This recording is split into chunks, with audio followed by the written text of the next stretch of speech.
नमो अर्हन्ताणं नमो सिद्धाणं नमो आयर्याणं नमो अध्यायाणं नमो लोये सव्यसाहुणम् अर्हन्त सिद्ध साहु तिर्यं जिणधम वयण पडिमाहु जिणयायदिराय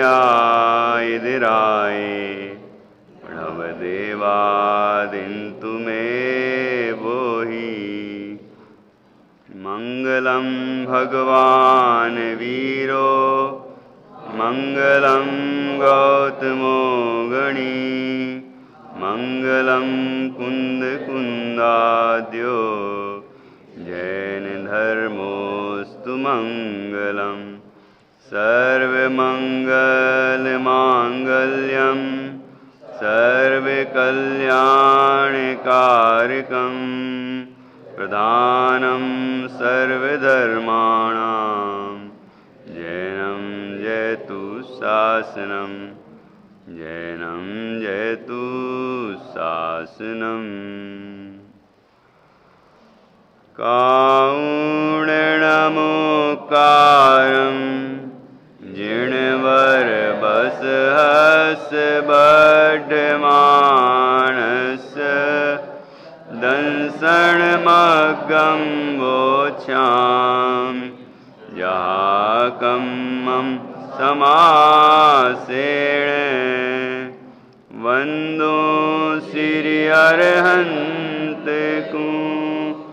मन वच तन एकेतान् मिथ्याभाव निवारिके करें सुदर्शन ज्ञान।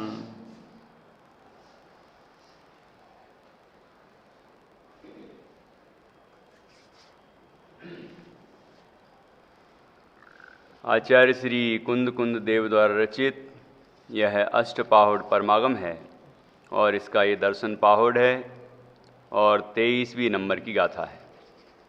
यहाँ 22वीं गाथा में कल हमने पढ़ा था जम सक्कई तम कीरई जम च न सक्कई तम च सद्दहणम।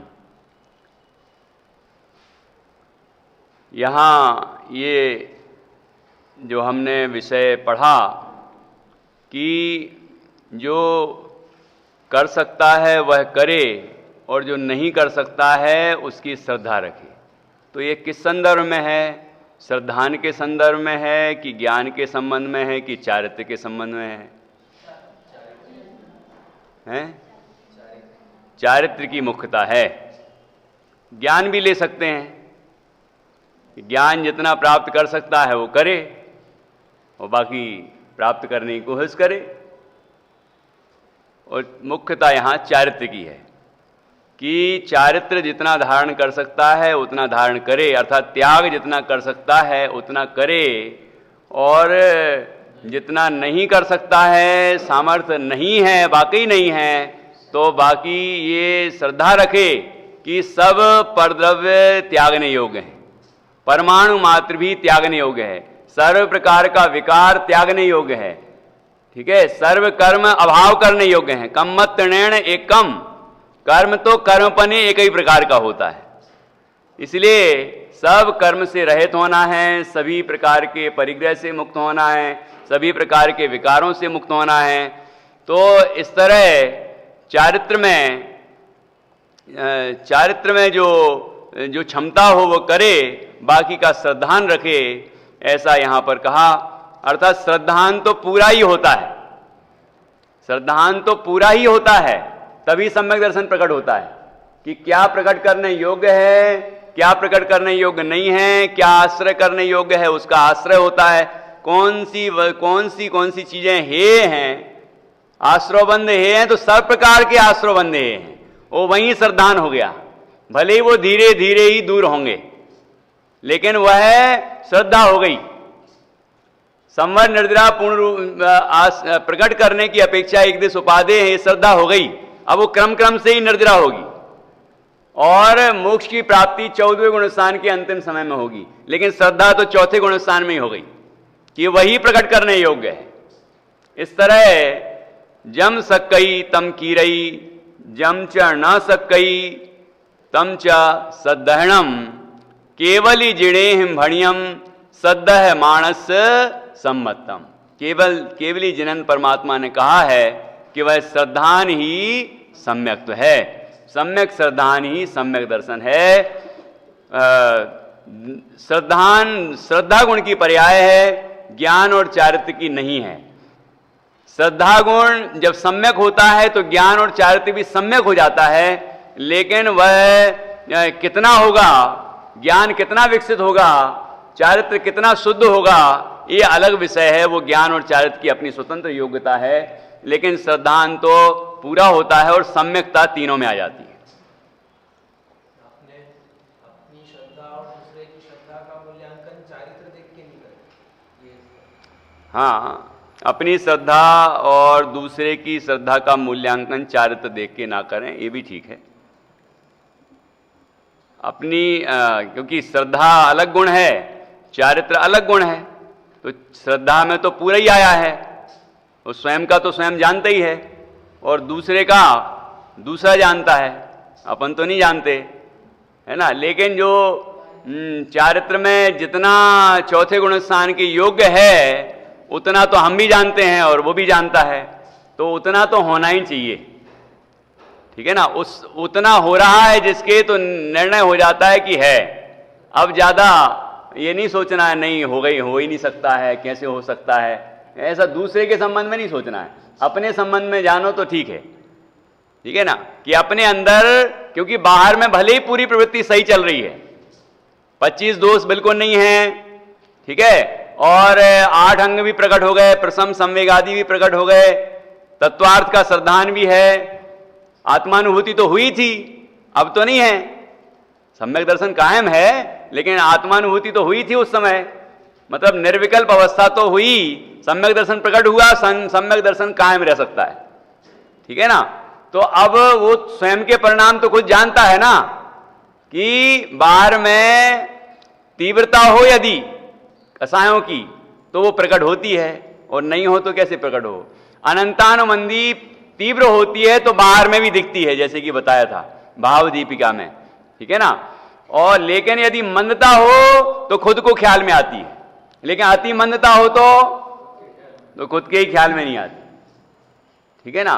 तो जीव तो अपने तत्व निर्णय का अभ्यास करता रहे, अपने स्वरूप के अनुभव का उद्यम करता रहे, निर्विकल्प दशा का प्रयत्न करता रहे, क्योंकि ये तो प्रयत्न सम्यक दृष्टि भी करते हैं, सम्यक दृष्टि भी बार बार निर्विकल्प होने का प्रयत्न करते रहते हैं और निर्विकल्प हो जाते हैं। और ज्यादा जब पुरुषार्थ बढ़ जाता है तो सर्व परिग्रहों का त्याग करके निर्गंध दशा अंगीकार करते हैं और वहां अधिक स्थिरता का अभ्यास होता है। तो इस तरह हमने कल चर्चा की 22वीं गाथा के आधार से। अब यहाँ 23वीं गाथा है। अब यहाँ पर कहते हैं कि जो ऐसे दर्शन ज्ञान चारित्र में स्थित हैं वे वंदन करने योग्य हैं। ठीक है, जो पहली गाथा से लेके अभी 22वीं गाथा तक ये चर्चा हुई है, तो ऐसे जो दर्शन ज्ञान चारित्र में स्थित हैं, जो सम्यक दर्शन, सम्यक ज्ञान और सम्यक चारित्र में स्थित हैं और जिनके बाह्य चिन्ह प्रकट हुए हैं, और दूसरे के तो हम वचन और काय की क्रिया से हम उसका अनुमान कर सकते हैं। तो ये बातें भी, पहचान भी बताई गई है। दूसरे की पहचान करना है तो ठीक है, उसके क्या बाह्य चिन्ह होंगे, तो वो सारी चीजें हमने समझ ली हैं। कहते ऐसे जो रत्नत्रय से सुशोभित हैं वे वंदन करने योग्य हैं। देखिए 23वीं गाथा। दंसणाण चरिते तब विनयेणिच काल सुप सत्था एदे दुवंदनीया जे गुणवादी गुण धराणम ज्ञान दर्शन चरण में जो नित्य ही संलग्न है, गणधर करे गुण कथन जिनके वे मुनि जन वंदे। दर्शनान चरित्रे कि दर्शन ज्ञान और चारित्र में, तब विनये तप और विनय में, नित्य काल सुपसत्था की नित्य काल सुपसत्था मतलब जो सुप्रस्वस्था मतलब जो अच्छी नित्य काल में हमेशा सदाकाल जो उसमें स्थित हैं, दर्शन ज्ञान चारित्र में और तप में और विनय में जो स्थित हैं अच्छी तरह से, एते तु वंदनीया, वे सभी वंदनीय हैं। ये गुणवादिना गुणधराणाम कि वे गुणधराणाम गुणवादिना जो आचार्य हैं गुणधराणाम है ना, वो भी उनके गुणों का वादन करते हैं, मतलब उनके गुणों का गुणगान करते हैं, गुण बखान करते हैं, प्रशंसा करते हैं। ऐसे जो रत्नत्रयवंत हैं, तप और विनय में सुशोभित हैं, उनकी जो गुणमान हैं, जो आचार्य हैं, वो भी उनकी प्रशंसा करते हैं। ये बात यहाँ लिखी। अर्थ दर्शन ज्ञान चारित्र तप तथा विनय, इनमें जो भले प्रकार स्थित हैं वे प्रशस्त हैं, सराहने योग्य हैं, अथवा भले प्रकार स्वस्थ हैं, लीन हैं, और गणधर आचार्य भी उनके गुणानुवाद करते हैं, अतः वे वंदनीय योग्य हैं। दूसरे जो दर्शनादिक से भ्रष्ट हैं और गुणवानों से मत्सर भाव रखकर विनय रूप नहीं प्रवर्तते हैं, वे वंदनीय योग्य नहीं है। देखो क्या कहा कि दर्शन ज्ञान चारित्र तप तथा विनय, ये दर्शन ज्ञान चारित्र ये तो रत्नत्र हो गया, सम्यक दर्शन सम्यक ज्ञान और सम्यक चारित्र, और तप सम्यक तप, तो ये चार क्या हो गई? यदि चार गिने तो चार आराधनाएं भी हो गई। तो चार आराधनाओं में स्थित हैं, जो ये भी चर्चा आई थी, रत्नत्रय में स्थित हैं, ठीक है। तथा विनय, जो विनयशील हैं, अर्थात जो विनय तब भी है उनके पास, विनय संपन्नता भावना भी हो सकती है, पुण्य भाव, ठीक है। इस तरह विनय से संयुक्त हैं, जो वीतरागी देव गुरु धर्म की विनय रखते हैं और अपने जो आचार्य आदि हैं उनकी विनय रखते हैं, ठीक है ना। इस तरह से धर्म की विनय करते हैं। तो ऐसे विनयवान हैं जो इनमें जो भले प्रकार स्थित हैं, मतलब ये सभी चीजें जिनके जीवन में अच्छी तरह से हो रही हैं, ऐसे अंतरंग इस तरह के परिणाम हो रहे हैं और बाहर में भी उसी के अनुरूप परिवर्तन हो रहा है, वे प्रशस्त हैं, वे शुभ हैं, है ना, वे भले हैं, सराहने योग्य हैं, वे सराहना अर्थात प्रशंसा करने योग्य हैं, प्रशंसनीय हैं, अथवा भले प्रकार स्वस्थ हैं। कैसे हैं वो? भले प्रकार स्वस्थ, स्वस्थ हैं मतलब हाँ ऐसा तो नहीं स्वस्थ हैं। स्व कौन?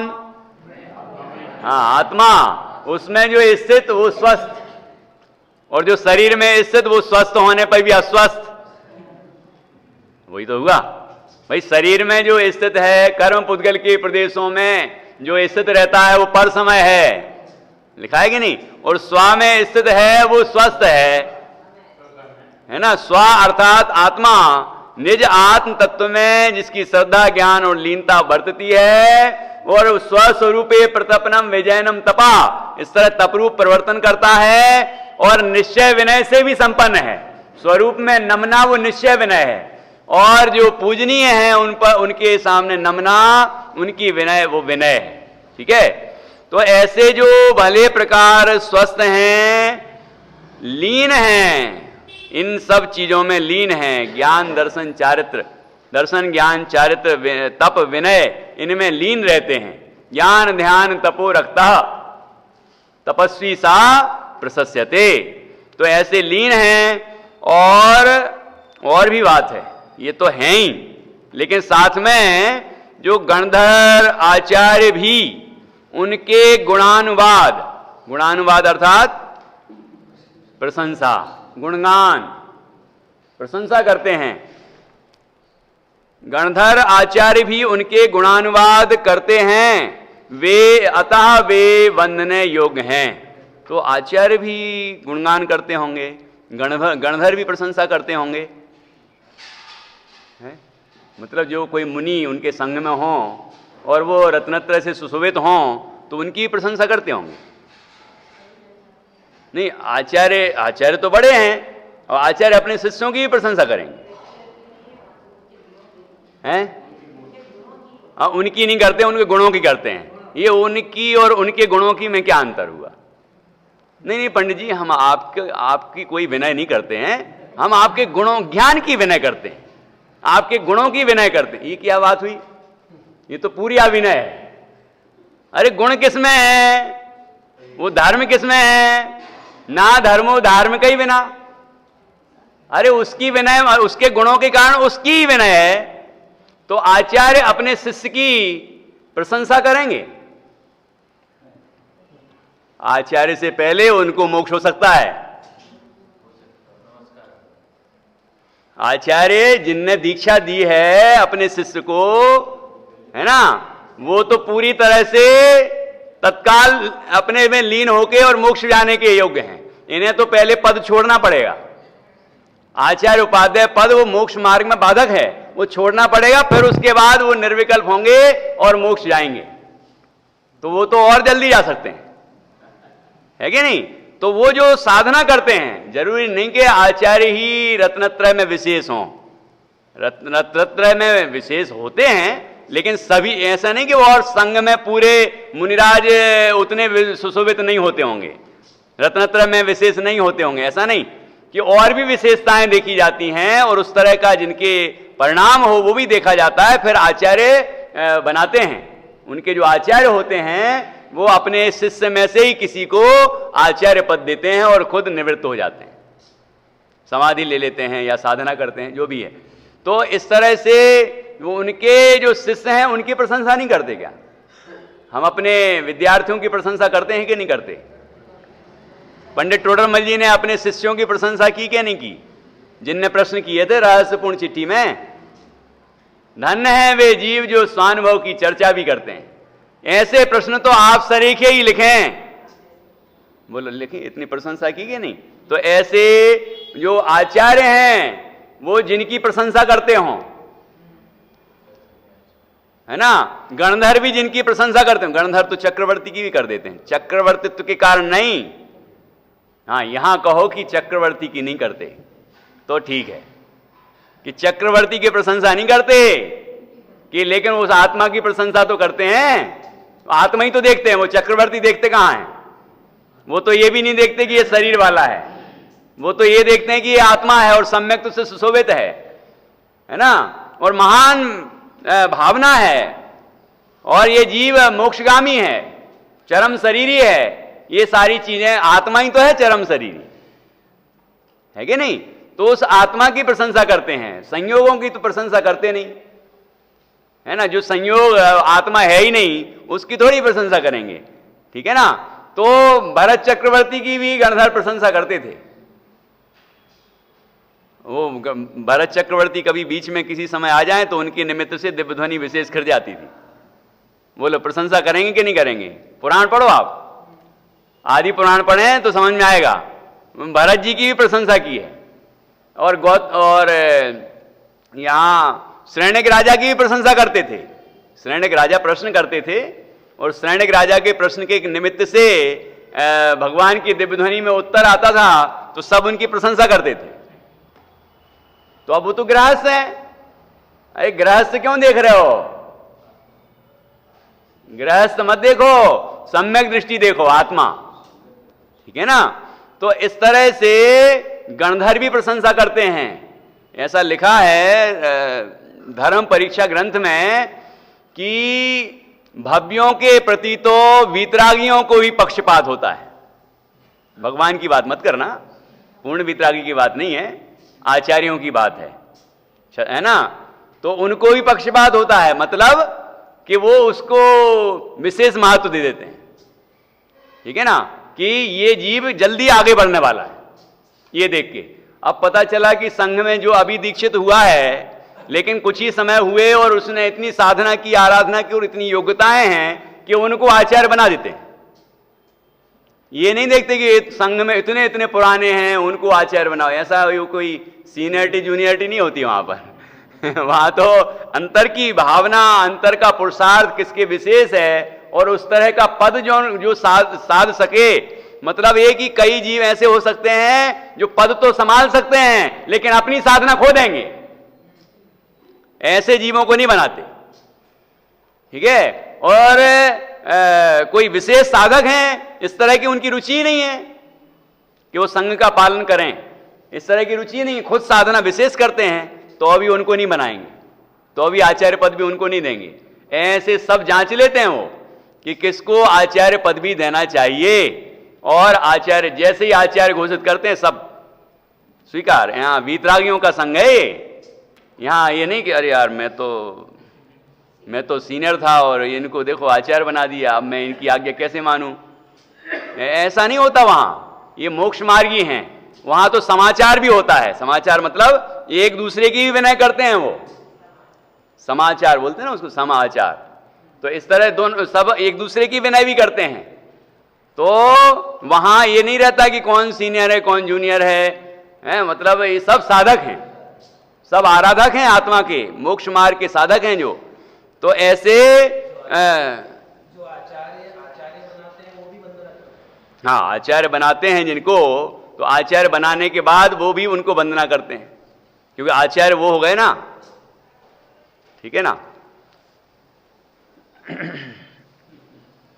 ये तो मोक्ष मार्ग है यहां हम लोगों को लगता है अरे आचार्य, अरे आप कहां आचार्य रहे हो, उनने तो आचार्य पद का त्याग कर दिया है ना। अब तो इतनी सरल, और मतलब वो तो महान वीतरागी हैं, उनको थोड़ी ये है कि मैं आचार्य, ये तो है ही भी नहीं उनको, है कि नहीं। समय सार के सर्वशुद्ध ज्ञान अधिकार है ना आखिरी, तो उसकी आखिरी गाथाओं में 3 गाथाएं हैं इस तरह की, जिसमें ये कहा कि जो मोक्ष, जो मुनि मार्गी हैं और जो ग्रह श्रावक मार्ग हैं, मतलब श्रावक और मुनि, जो ऐसा मानता है कि मैं श्रावक हूं, जो ऐसा मानता है कि मैं मुनि हूं, वो मोक्ष मार्गी नहीं है। क्या लिखा? जो अपने को श्रावक मानता है वो मोक्ष मार्गी नहीं है, जो अपने आप को मुनि मानता है वो मोक्ष मार्गी नहीं है, जो अपने को आत्मा मानता है वही मोक्ष मार्गी है। लिखा है। अभी फिर से मैंने उसका स्वाध्याय किया तो उसमें बड़ा आनंद आया कि कितनी गजब की बात वहां भी लिखी है समय सार जी में। यहां भी आएंगी इस तरह की चर्चाएं, और भी ग्रंथों में हैं। तो यहां इसलिए हमें आचार्यों को, मुनिराजों को, ज्ञानियों को उनकी दृष्टि से देखना पड़ेगा कि वो किस दृष्टि से देखते हैं, है ना। वो दृष्टि लाने के लिए हमें भी ज्ञानी बनना पड़ेगा, तब तो हम उनको देख पाएंगे कि वो कैसे देखते हैं, वो एक दूसरे को कैसे देखते हैं, वो दुनिया को कैसे देखते हैं। सर्वात्म में समदृष्टि दो, यह बचे हृदय लख लीजिए। तो सभी आत्मा में समान दृष्टि रखते हैं। तो ये दृष्टि कैसे आएगी? जब हमारे अंदर भी वैसी दृष्टि होगी तो समझ में आएगा कि ज्ञानियों की दृष्टि कैसे होती है ना। देखो, दर्शन, ज्ञान, चारित्र, तप तथा विनय, इनमें जो भले प्रकार स्थित हैं वे प्रशस्त हैं, सराहने योग्य हैं, अथवा भले प्रकार स्वस्थ हैं, लीन हैं, और गणधर आचार्य भी उनके गुणानुवाद करते हैं, अतः वे वंदने योग्य हैं। जगत प्रशंसनीय भी होना चाहिए, ज्ञानियों के द्वारा भी वो प्रशंसनीय होना चाहिए। मतलब ज्ञानी जिनकी प्रशंसा करते हैं कि ये धन्य हैं, ये रत्नत्रयवंत हैं, ये महान साधक हैं, है ना, इनका उपदेश कल्याणकारी है इत्यादि किसी अनेक प्रकार से वो जो मोक्ष मार्ग में आगे बढ़ रहे हैं, तो ज्ञानी भी उनकी सराहना करेंगे, तब तो पता चलेगा कि ये पूजनीय हैं। अब इस तरह से मतलब साधारण जनों को कैसे पता चलेगा? तो वो इस तरह से उनकी विशेषताएं जिनकी प्रकट हो रही हैं, तो कहते हैं अतः वे वंदन योग्य हैं। अब ऐसे मुनिराज को देख के भी और समझ के भी, सुनकर भी वंदना ना करे तो क्या कहें?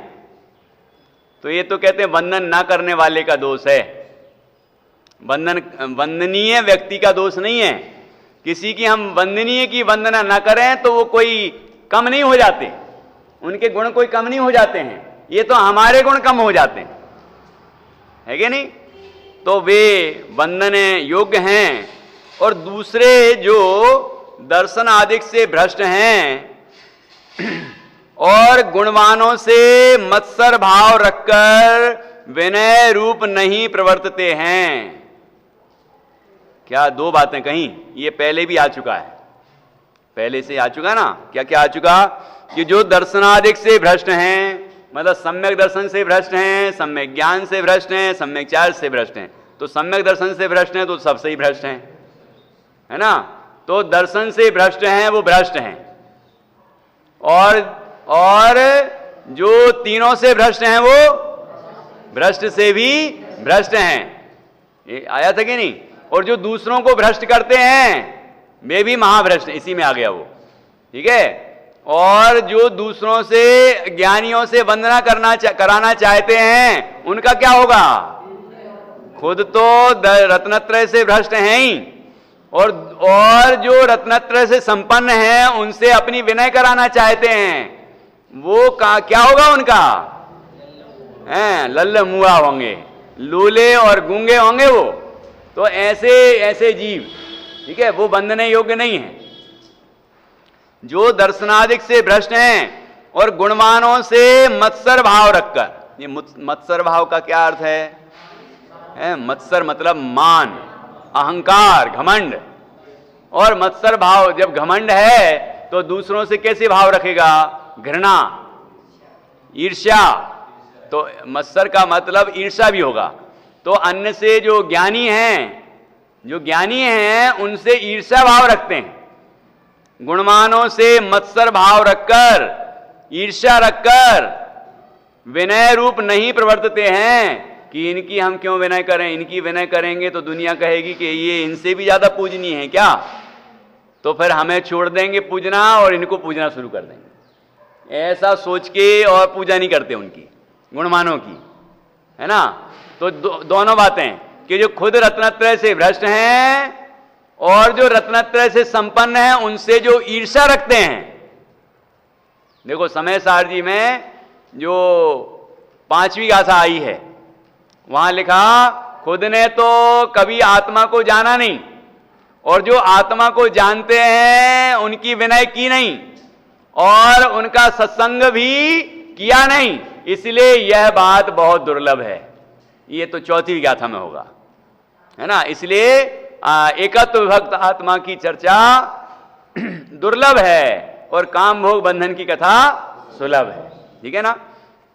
तो इस प्रकार से यहाँ गुणवान, पहले तो खुद गुणों से भ्रष्ट हैं और दूसरा खुद जो गुणवान हैं उनसे ईर्ष्या भाव रखते हैं, जलन है उनके हृदय में, और उनसे वह उनकी विनय आदि रूप प्रवर्तन नहीं करते हैं। ऐसे जो भी जीव हैं वे वंदने योग्य नहीं हैं। इस तरह इस गाथा में कौन वंदने योग्य हैं, कौन वंदने योग्य नहीं हैं, ये दोनों चर्चा की। इसी गाथा के पोषण में अभी 3-4 गाथाएं, 1, 2, 3 गाथाएं अभी और आने वाली हैं, बहुत जोरदार, ठीक है ना। 4 आएंगी, तो उसकी चर्चा अपन क्रम से करेंगे। तो अगली गाथा में ही लिखा है ना, अब कहते हैं कि जो यथाजात रूप को देखकर मत्सर भाव से वंदना नहीं करते हैं वे मिथ्या दृष्टि ही हैं। तो ये चर्चा अपन कल करेंगे। तो यहाँ मत्सर भाव का अर्थ ईर्ष्या, मत्सर भाव का अर्थ अहंकार भी होता है, ठीक है। तो अर्थात ये कि खुद अपने आप को महान मानते हैं और दूसरे जो महान हैं उनसे ईर्ष्या रखते हैं, ऐसे जो जीव हैं, है ना, वो अपने से अधिक गुणवानों की पूजा नहीं करते, वंदना नहीं करते हैं, तो वे खुद वंदनीय नहीं होते। जो वंदनीय की वंदना नहीं करेंगे वो खुद वंदनीय नहीं हो सकते। ठीक है ना। तो ऐसा यहां पर बड़ा सुंदर विवेचन किया है। इस तरह हमने 23वीं गाथा की चर्चा की। हाँ, गुणेशु प्रमोदा होना चाहिए ना, ये तो सम्यक दृष्टि का गुण है, तो वो गुण इनमें नहीं है।